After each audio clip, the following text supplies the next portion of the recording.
Hello, I'm really glad you're here. Today, we're talking about something that can sneak up on any of us: social cueing. Those moments when you're feeling fine, and then suddenly you're in a room full of laughter or expectations, and everything inside you shifts a little. Social situations are some of the most complex spaces for people in recovery. We can feel centered and strong when we're alone, but in a room full of social energy, our sense of balance can fade. The desire to belong rushes in, often stronger than we expect. This isn't weakness or a lack of willpower, it's a deeply human reflex. Our brains have evolved to interpret belonging as safety. So when we're surrounded by people who are laughing, connecting, or sharing traditions, the body says, join in or risk being left out. In this session, we'll look at what's happening underneath that instinct, how it's wired into our biology, and most importantly, how we can stay connected and calm in those moments. Our drive to belong isn't a flaw. It's part of our survival wiring. Thousands of years ago, being accepted by a tribe meant warmth, food, and protection. Isolation was dangerous. That history still lives in our nervous system. So when we're around people who are laughing or sharing food, the brain releases comfort chemistry: oxytocin, dopamine, serotonin. It's the body's quiet way of saying you're safe when you're part of the group. When we decline something, even politely, that same biology can send a warning. You're stepping away from safety. That quick flash of tightness in the chest or heat in the stomach isn't craving. It's a momentary alarm about belonging. Understanding this removes the shame. It isn't weakness, it's wiring. Once we name the instinct for what it is, guilt gives way to awareness, and awareness gives us room to choose. So let's look more closely at what's really happening in those moments of social pressure. Social cueing isn't just about being offered something. It's the invisible current running through any group of people who are synchronized. When we see others act, our mirror neurons fire, imitating what we observe. That's how empathy and bonding work. So when others around us are eating, celebrating, or sharing, our brain interprets that behavior as a safety cue. It whispers, everyone is doing this. You'll be safe if you do it too. When we break that pattern by choosing differently, the brain registers it as deviation from the group, and stress chemistry rises. The body equates sameness with protection. Recognizing that pattern changes everything. We stop blaming ourselves for lack of control and start understanding that our biology is simply doing its job in an environment that constantly manipulates belonging.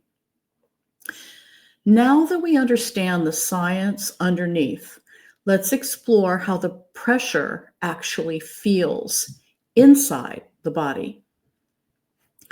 When social pressure hits, it doesn't begin in thought, it begins in the body. The chest tightens, the stomach flips, muscles prepare for action. These sensations are the nervous system bracing to maintain social safety. Our stress response can't tell the difference between emotional risk and emotional danger. When we sense possible rejection, the body releases cortisol and adrenaline, the same hormones it would use to outrun a threat. That intensity is why we sometimes confuse social discomfort with craving. When we give in to relieve that tension, the short lived ease we feel isn't joy, it's cortisol dropping. The body thinks it just avoided danger. Recognizing this physiological loop helps us stay curious instead of critical. It's not about willpower, it's about learning how to let the body calm itself without needing to comply. Next, let's look at what happens inside when connection and boundaries collide. Social situations are layered with meaning. In many cultures, food or shared rituals equal affection. When we say no, others sometimes hear, "I don't want your care." Their confusion can trigger our own. Inside, different protective parts activate. One wants to smooth things over, another insists on defending the boundary, another just wants to disappear. Each one is trying to preserve connection in the only way it knows. When we can notice this inner conversation without judgment, something softens. We might think there's pressure outside and conflict inside, and both make sense. That simple acknowledgement quiets the stress signal. Naming truth is a form of safety. Once we can see that pattern, we can begin retraining how the body defines safety itself. Every calm, steady, no thank you is a biological exercise. The first few times, the body treats boundaries like danger. Heart rate rises, muscles tense. But when the moment passes and nothing bad happens, a new memory forms. I stayed true to myself and the world didn't end. Neuroscience calls this extinction learning, the gradual weakening of an old threat association. Each repetition strengthens new neural pathways for calm. Hormones that once spiked with stress, like cortisol, begin to stabilize, while calming neurotransmitters like GABA increase. Eventually, integrity itself becomes rewarding. The brain's dopamine response shifts from seeking approval to signaling satisfaction with honesty. That's when boundaries start to feel like peace instead of confrontation. As that inner calm grows, our sense of belonging begins to change too. As the nervous system learns calm, belonging takes on a new shape. We stop seeking safety through sameness and begin finding it through honesty. It becomes less about matching everyone else and more about showing up truthfully. At first, people might not understand. Some will be curious. Others may quietly test our resolve. But steadiness has energy all its own. When our tone stays kind and consistent, the stress in the room fades.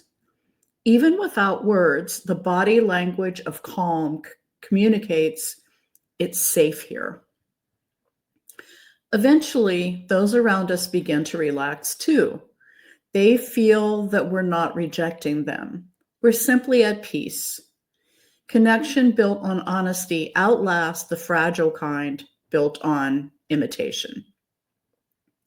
Once that foundation is in place, we can start living calmly in a world that still moves quickly and loudly around us. Awareness often feels uncomfortable before it feels helpful. When we first wake up to social cueing, it can seem like the world suddenly got louder. Everywhere we look, billboards, offices, family gatherings, the same message hums beneath the surface. Join in, participate, belong. That constant background rhythm used to run below consciousness. Now we hear it, and hearing it can be tiring. But noticing it is progress, not regression. It means perception is sharpening. The nervous system is adaptable.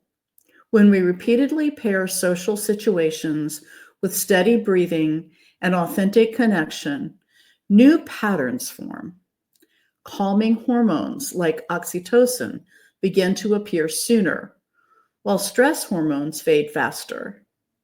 Over time, external noise stays the same, but internal noise quiets.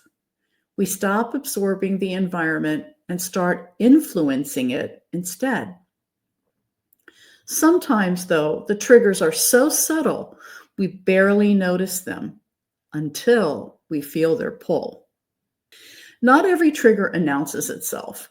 Often, it's the softest things that stir the strongest reactions. A familiar laugh, a clink of silverware, a scent drifting through the air. The brain associates these cues with old memories of safety and belonging. Even conversation can trigger the chemistry of connection. When someone speaks warmly about shared experiences, our nervous system interprets that emotional tone as a safety signal. It's not about the words, it's about the emotional frequency underneath. When we feel that magnetic pull, the goal isn't resistance, it's recognition. Quietly naming it, my body remembers comfort here, is enough to separate past learning from present reality. Awareness breaks the reflex. The feeling moves through, lighter each time. To understand why awareness is so powerful, it helps to see how the stress cycle works inside the body. Every stress response follows a pattern. First, the brain signals alert. Something might be wrong. Next, the body moves to mobilize. Muscles tense, heart rate climbs, adrenaline flows. Finally, it seeks relief. In the past, relief came by complying, doing what everyone else was doing. That ended the social threat very quickly. So the brain filed it as the successful strategy. Recovery teaches the nervous system a new conclusion. When we breathe, wait, or simply stay present, the body discovers that calm can also end the cycle. Each time we choose awareness instead of reaction, neural pathways for peace grow stronger. The stress response shortens, the recovery time speeds up, and we regain energy that used to be lost to vigilance. And there's one quality that makes this retraining faster and gentler than anything else, and that's compassion. Compassion isn't a sentiment, it's a physiological intervention. When we judge ourselves harshly for struggling, cortisol stays high and the nervous system keeps bracing. When we speak to ourselves with patience, oxytocin rises and muscles release. Saying something as simple as, "It's okay that this is hard," changes the chemical environment inside the body. It tells the brain, no danger here. Repeated often enough, compassion becomes the nervous system's new baseline. It transforms recovery from a battle into a relationship with ourselves, with our biology, with life. That softer internal tone teaches calm more effectively than external control ever could. As we grow steadier inside, even our boundaries start to change character. They stop feeling like shields and start breathing with the rhythm of connection. In the early stages of healing, boundaries often came out sharp. We spent years without them, so when we finally draw a line, it can feel like a wall. And that's normal. It's the nervous system learning protection. With practice, boundaries soften. A calm no thank you carries more strength than a defensive explanation. The tone itself tells others, I'm safe and you're safe too. People can feel that. The atmosphere in the room shifts. Conversations move forward naturally.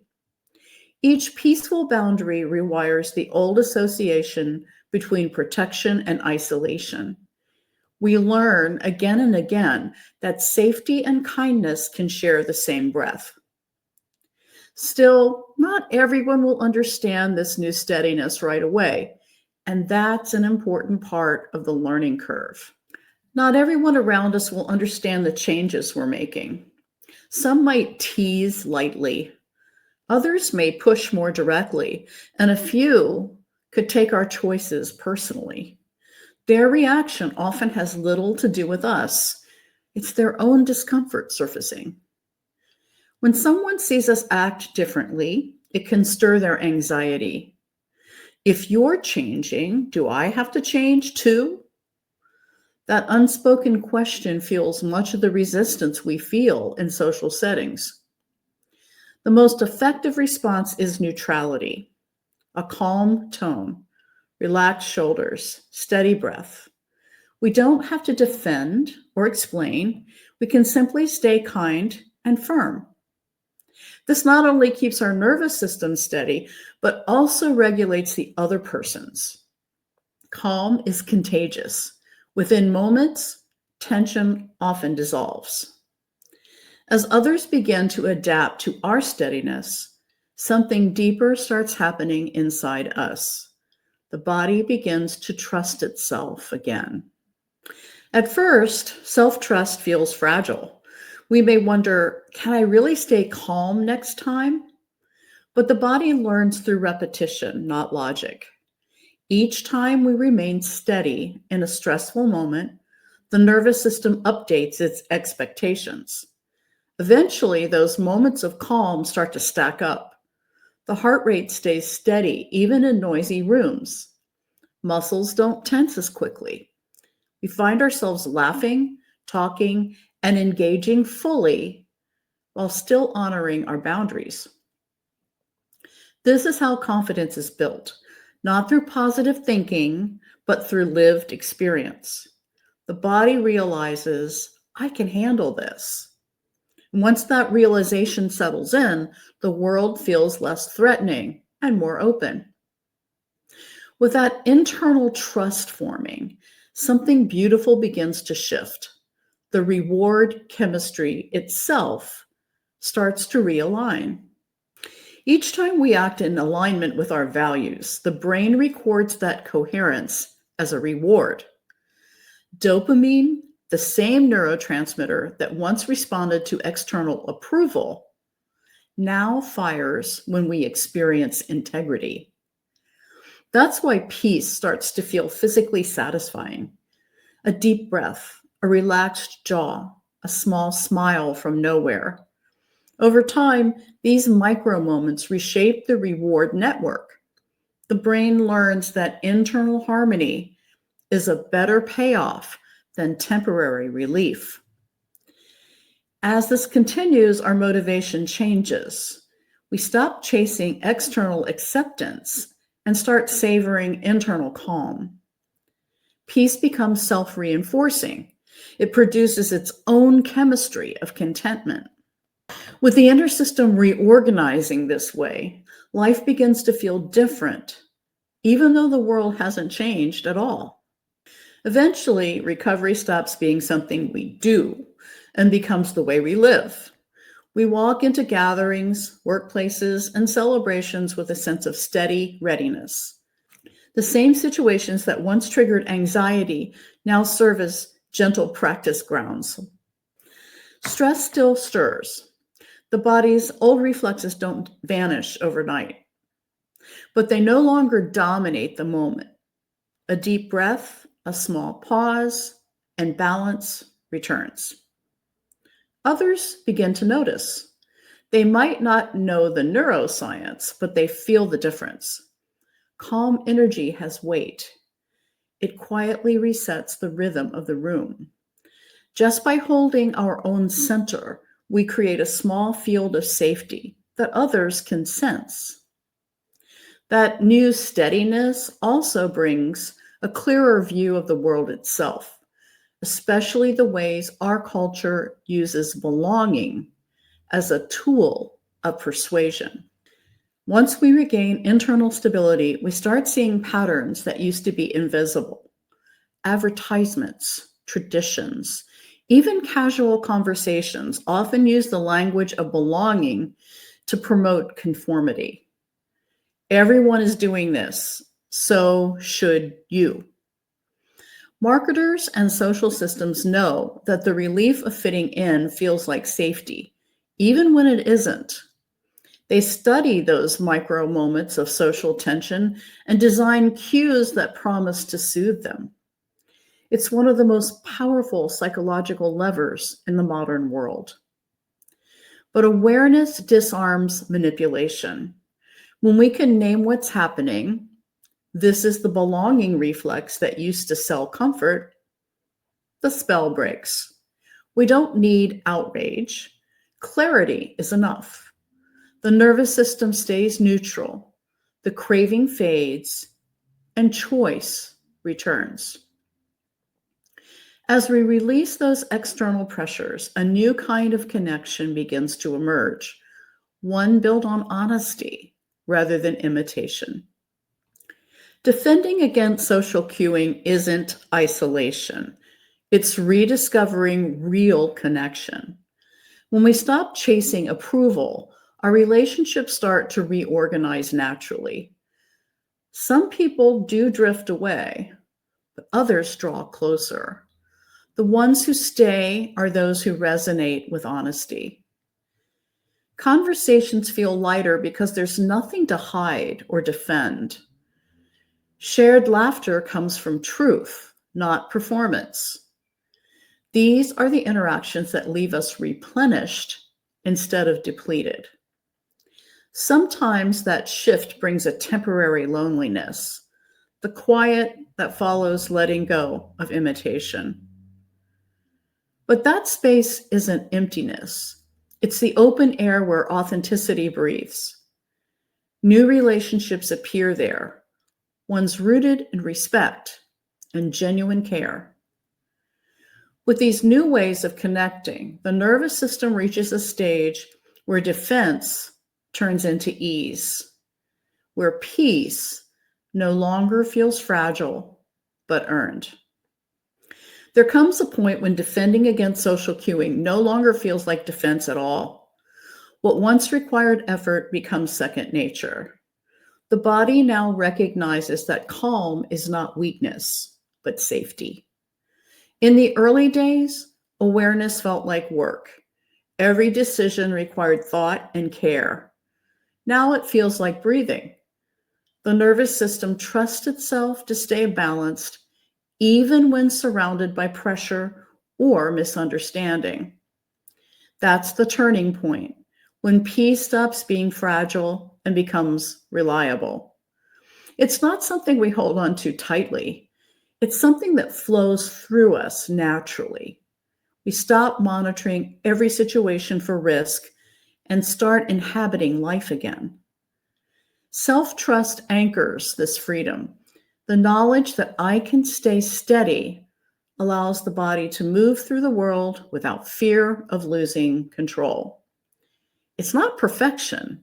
There will always be moments of challenge, but even those become opportunities to return to center, not evidence of failure. And from that grounded confidence, our presence changes. Others sense that we're not easily swayed or defensive. We listen more deeply. We laugh more easily. Connection becomes effortless because it's no longer driven by approval. It's guided by truth. With this foundation of steadiness, we begin to see the world differently, not as an obstacle to manage, but as a place where awareness and compassion can coexist. Social cueing isn't something we outgrow. It's part of how human connection works. The same instincts that once pulled us off balance are also what make us capable of empathy, community, and love. The goal isn't to erase them, it's to work with them consciously. Each time we stay aware in the presence of pressure, we teach the nervous system a new truth. Belonging doesn't require sameness, and love doesn't require self-abandonment. Awareness dissolves the illusion that we must choose between authenticity and connection. Over time, this awareness becomes muscle memory. We enter gatherings, workplaces, and celebrations with quiet confidence. We know who we are, and that knowledge protects without isolating. We can sit at the same tables, laugh at the same jokes, and stay true to ourselves all at once. The outer world will always offer cues: commercials, traditions, invitations, expectations. But now, instead of reacting, we recognize them for what they are: signals that no longer control our chemistry. We remain connected, yet independent, present, yet protected. That's what it means to live calmly in a noisy world, not by shutting life out, but by remembering who we are in the middle of it: steady, compassionate, and free. Thank you for listening.